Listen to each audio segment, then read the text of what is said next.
Assalamualaikum warahmatullahi wabarakatuh. Sebelumnya perkenalkan, nama saya Syeda Kumala. Saya dari Universitas Islam Negeri Sumatera Utara, jurusan Pendidikan Biologi 3 semester 4. Nah, pada kesempatan kali ini saya akan membahas mengenai respirasi pada hewan vertebrata dan invertebrata. Nah, sebelum itu, apa sih respirasi? Respirasi adalah pertukaran oksigen dan karbon dioksida antara sel-sel yang aktif dengan lingkungan luarnya atau antara cairan tubuh hewan dengan lingkungan tempat hidupnya. Respirasi juga meliputi proses biokimia yang berlangsung di dalam sel berupa perombakan molekul-molekul makanan dan transfer energi yang dihasilkan atau respirasi seluler. Nah, pada kali ini saya akan membahas mengenai respirasi pada hewan invertebrata, yaitu pada insekta, kemudian pada cacing, kemudian pada krustasea. Nah, yang pertama saya akan membahas pada insekta. Fase inspirasi ini biasanya memakan waktu seperempat detik pada saat spirakel membuka. Pada fase ini, otot pada kerangka luar suatu serangga akan mengendur dan tubuhnya menggembung, sehingga udara luar dapat masuk melalui spirakel menuju trakeol sampai ke sel-sel tubuh. Di dalam trakeol akan terjadi proses pertukaran gas dengan sel-sel tubuh, di mana oksigen akan berdifusi dari spirakel ke sel-sel tubuh dan karbon dioksida akan berdifusi dari sel-sel tubuh ke spirakel. Ada fase ekspirasi. Otot kerangka luar pada serangga akan berkontraksi sehingga karbon dioksida akan menuju ke trakea dan akan keluar melalui spirakel. Kemudian yang kedua ada respirasi pada cacing. Nah, kulit cacing pada umumnya memiliki banyak kapiler darah dan juga kelenjar lendir yang secara kontinu akan selalu menghasilkan lendir. Nah, lendir yang dihasilkan ini memiliki manfaat untuk menjaga kulit cacing agar tetap basah sehingga oksigen akan mudah berdifusi melalui permukaan kulit cacing. Kemudian oksigen yang masuk ke dalam tubuh cacing melalui proses difusi ini akan berkaitan dengan hemoglobin di dalam plasma darah sehingga membentuk oksihemoglobin yang kemudian siap diedarkan ke seluruh tubuh melalui pembuluh darah. Zat sisa pembakaran yang berupa karbohidrat dan juga uap air kemudian akan keluar melalui permukaan kulit cacing melalui proses difusi. Kemudian yang ketiga ada krustasea. Nah, pada umumnya insang yang terdapat pada krustasea ini terletak pada kamar-kamar insang yang terletak di antara branchiostegid atau yang bisa disebut dengan pelindung insang dan juga dinding badan. Pada insang yang terdapat pada hewan krustasea biasanya juga terdapat suatu pembuluh darah dengan membran yang tipis. Nah, pembuluh darah dengan membran yang tipis akan sangat bermanfaat untuk pertukaran gas secara difusi, di mana proses pemasukan oksigen dari udara luar ke darah dan juga pengeluaran karbon dioksida dari darah ke udara luar pada berjalan secara cepat dan juga efisien. Nah, kemudian selanjutnya saya akan membahas mengenai respirasi pada hewan vertebrata. Yang pertama ada Pisces, kemudian ada amfibi, yang ketiga ada reptil, yang keempat ada aves, dan yang kelima ada mamalia. Yang pertama yaitu pada aves atau lebih dikenal dengan kelompok ikan. Ikan bernafas dengan menggunakan insang. Proses pernafasan insang terjadi dengan cara membuka dan menutupnya mulut bergantian dengan membuka dan menutupnya insang. Berikut adalah contoh gambar proses inspirasi pada ikan. Kemudian, proses pernafasan ikan terdiri dari dua tahapan, yaitu yang pertama ada proses inspirasi. Nah, saat inspirasi, mulut ikan membuka dan tutup insang menutup sehingga air masuk ke dalam rongga mulut. Yang kedua ada proses ekspirasi, di mana saat ekspirasi, mulut menutup dan tutup insang terbuka sehingga air mengalir keluar dan terjadi pertukaran gas. Kemudian, yang kedua ada amfibi.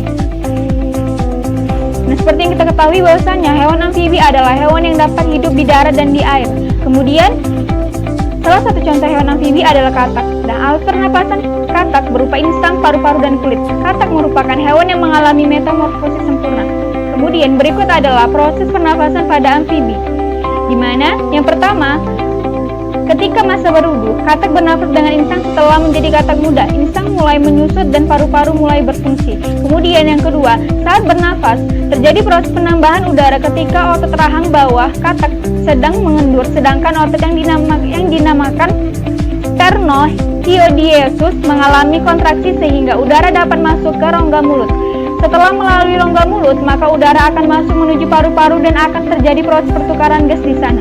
Pada saat fase Pada saat fase ekspirasi, maka otot hyoidiosus dan otot perut akan mengalami kontraksi sehingga volume rongga perut mengecil dan udara pun dapat keluar dari paru-paru. Kemudian yang ketiga itu pada reptil, di mana hewan reptil seperti ular, kadal, cicak, dan buaya bernafas menggunakan paru-paru. Pada reptilia umumnya udara luar masuk melalui lubang hidung, lalu menuju trakea, menuju bronkus, dan akhirnya ke paru-paru. Paru-paru reptilia berukuran relatif besar dan berjumlah sepasang.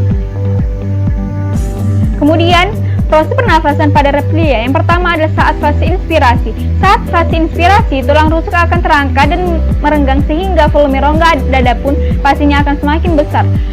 Membesarnya volume rongga dada ini akan membuat udara luar masuk ke paru-paru. Kemudian saat fase ekspirasi, di mana saat fase ekspirasi tulang rusuk akan melemas dan melakukan relaksasi sehingga volume rongga dada pun pastinya akan semakin kecil. Hal ini akan membuat udara yang berada di paru-paru keluar menuju saluran pernafasan. Kemudian yang keempat ada apes. Burung bernafas menggunakan paru-paru dan kantong udara. Pada saat tidak terbang, burung hanya bernafas menggunakan paru-paru. Saat tidak terbang, burung juga menghirup udara sebanyak-banyaknya untuk disimpan di kantong udara. Saat terbang, burung tidak menghirup udara melainkan menggunakan udara yang ada di kantong udara. Jadi saat terbang, kantong udara akan mengalirkan udara ke paru-paru. Kemudian proses pernafasan pada apes. Yang pertama yaitu pada saat apes terbang, di mana pada saat hewan apes sedang terbang, maka proses pengambilan oksigen melalui hidung tentu saja akan terhambat karena selama terbang terjadi kontraksi pada otot dada yang menyebabkan udara akan sulit masuk ke dalam paru-paru. Kemudian pada waktu terbang, hewan apes ini memanfaatkan cadangan udara yang terdapat pada pundi-pundi udara dan udara ini dapat masuk ke paru-paru. Setelah udara masuk ke paru-paru, maka akan terjadi proses pertukaran gas. Kemudian oksigen akan diikat oleh darah dan diedarkan ke seluruh tubuh untuk proses oksidasi dan melepas karbon dioksida dalam darah melalui hidung. Pundi-pundi udara dapat diisi oleh udara kembali pada saat apes hinggap di suatu tempat atau terbang melayang tanpa menggepakkan sayapnya. Kemudian yang kedua, yaitu pada saat apes tidak terbang, di mana saat inspirasi, pertama-tama otot antar tulang rusuk berkontraksi, maka rongga dada akan mengembang. Hal ini dapat menyebabkan udara dapat memasuki paru-paru. Bagian dari udara akan diteruskan melalui pundi-pundi udara. Yang kedua itu saat ekspirasi, di mana proses ini ditandai dengan melemasnya rongga dada. Sehingga hal ini akan membuat tekanan pada paru-paru akan meningkat sehingga udara akan keluar dari paru-paru menuju sistem pernafasan. Kemudian yang terakhir yaitu pada mamalia. Secara umum proses pernafasan hewan mamalia ini sama persis dengan manusia, di mana melalui rongga hidung, faring, trakea, bronkus hingga paru-paru. Yaitu pernafasan pada mamalia. Yang pertama yaitu saat inspirasi. Pada waktu hewan mamalia menarik nafas, maka secara otomatis otot diafragma akan berkontraksi. Nah, karena otot diafragma berkontraksi, maka otot-otot tulang rusuk juga akan berkontraksi sehingga rongga dada mengembang. Kemudian, mengembangnya rongga dada akan membuat tekanan dalam rongga dada akan menjadi berkurang, sehingga udara yang dihirup melalui hidung akan masuk ke dalam paru-paru dan membuat paru-paru mengembang. Proses ini dinamakan dengan fase inspirasi pernafasan dada. Kemudian yang kedua itu saat ekspirasi. Selanjutnya terjadi suatu proses yang dinamakan fase ekspirasi pernafasan dada yang ditandai oleh pelepasan udara melalui hidung. Proses ini disebabkan oleh melemasnya otot diafragma dan otot tulang rusuk dan juga dibantu oleh kontraksi dari otot perut. Melemasnya otot diafragma membuat otot diafragma ini akan melengkung ke atas, sedangkan tulang rusuk akan menurun yang mengakibatkan rongga dada mengecil dan tekanannya naik. Meningkatnya tekanan rongga dada ini akan membuat udara akan keluar dari paru-paru melalui sistem pernafasan. Nah, mungkin itu saja yang bisa saya sampaikan. Lebih dan kurangnya saya mohon maaf dan saya mohon ampun kepada Allah, dan semoga apa yang saya sampaikan dapat bermanfaat bagi kita. Akhirul kalam, wassalamualaikum warahmatullahi wabarakatuh.